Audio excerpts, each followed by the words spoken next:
Earlier this spring, I took this photograph of a bluebell. If I was to ask you what focal length you think I took this photograph using, you might say 100mm, 80mm, maybe even 50mm at a push. But this photograph was actually taken at 35mm and cropped into.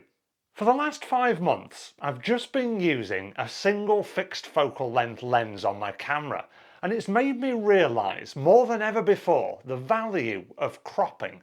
In this video, I'm not only going to share with you 5 vital things to think about if you're going to be cropping your photos, I'm also going to share some before and after results to show you how effective cropping can be when used in a constructive way.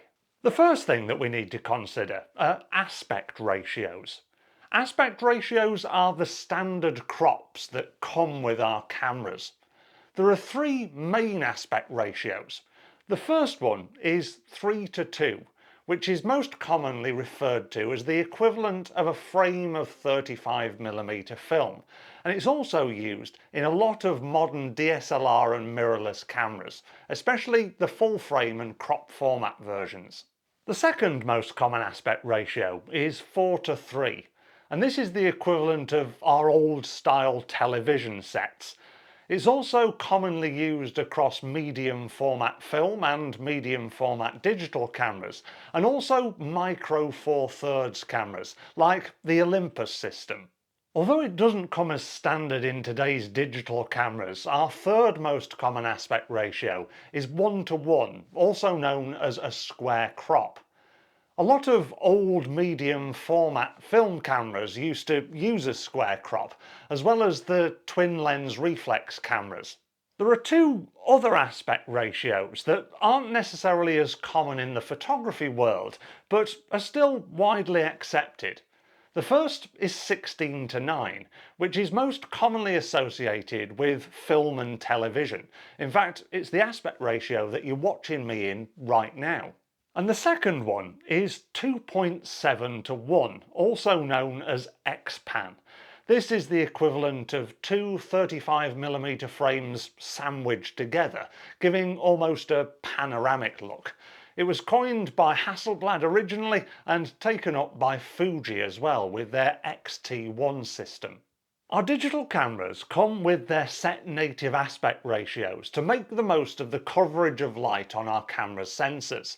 It's also worth mentioning though that with a lot of cameras these days, you can find in the menus ways of changing your aspect ratio to a lot of the ones that we've just talked about. So it's worth playing around to see what's available to you in camera, but don't worry if you can't find any of this stuff, because it's quite easy to crop down to these aspect ratios in post-production anyway.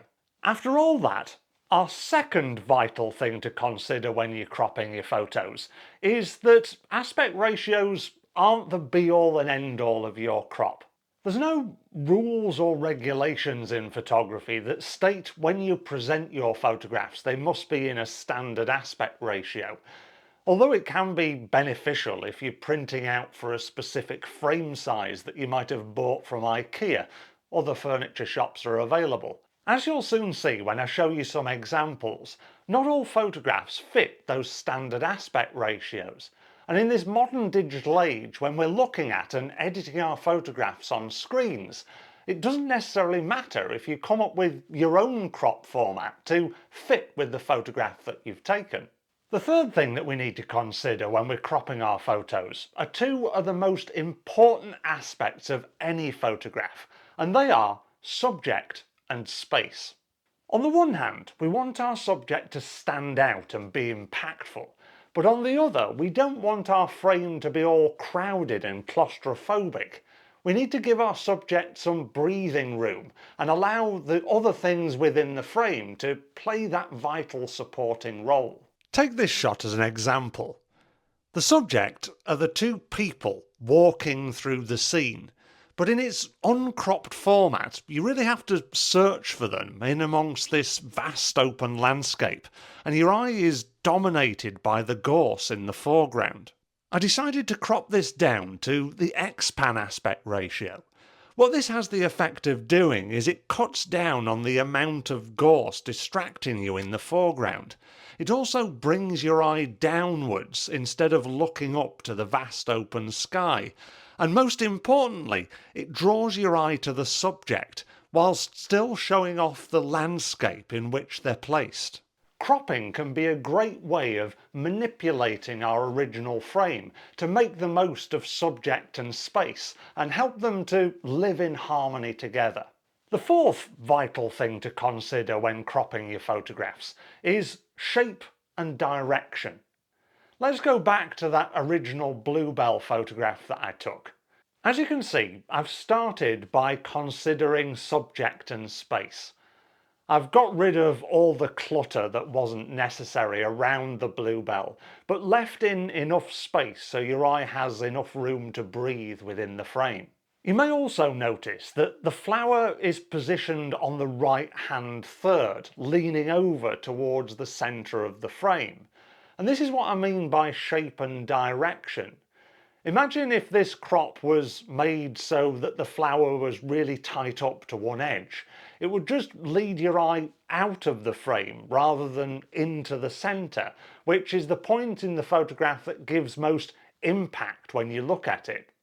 Whether you want to convey a feeling of movement or whether it's a perspective thing, paying close attention to the direction that subjects and shapes take you in when looking at your photograph can help you to determine where your crop should sit and where the all-important space can complement that all-important subject. The fifth vital thing to think about when cropping your photos is balance. How we can make the frame just look well organised and well thought out. With this photograph, I really like the subject matter, and I like the way that the subjects are all layered throughout the shot, from the horses and the cottages in the foreground, via the lighthouse, the sea, and then the mountains on the horizon. But there's just a slight imbalance to the scene, and I think it comes from the extent of the foreground, the annoying stick that's sticking up and the little ditch in the grass. It's drawing your eye to the bottom of the frame, and I just don't want that. This is an example where a standard aspect ratio doesn't necessarily work.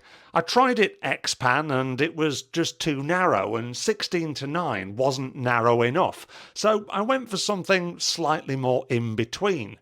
By cutting down a bit of the sky and quite a lot of the foreground grass, it just draws your eye to the subjects more and emphasises those lovely layers, making the scene far much more balanced.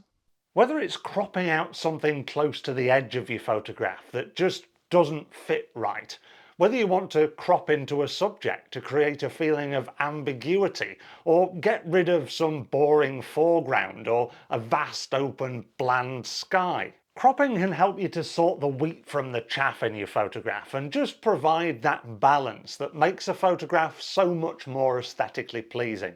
Before you all head off into the cropped down sunset, I think it's also vital to mention that cropping shouldn't be seen as an excuse for bad framing. The beginnings of a good crop will always start out in the field, so having these things in mind when you're making photographs will make cropping them afterwards so much easier. So if you want to learn how to do this more effectively, watch this video next. Thank you very much for watching. I look forward to seeing you again soon.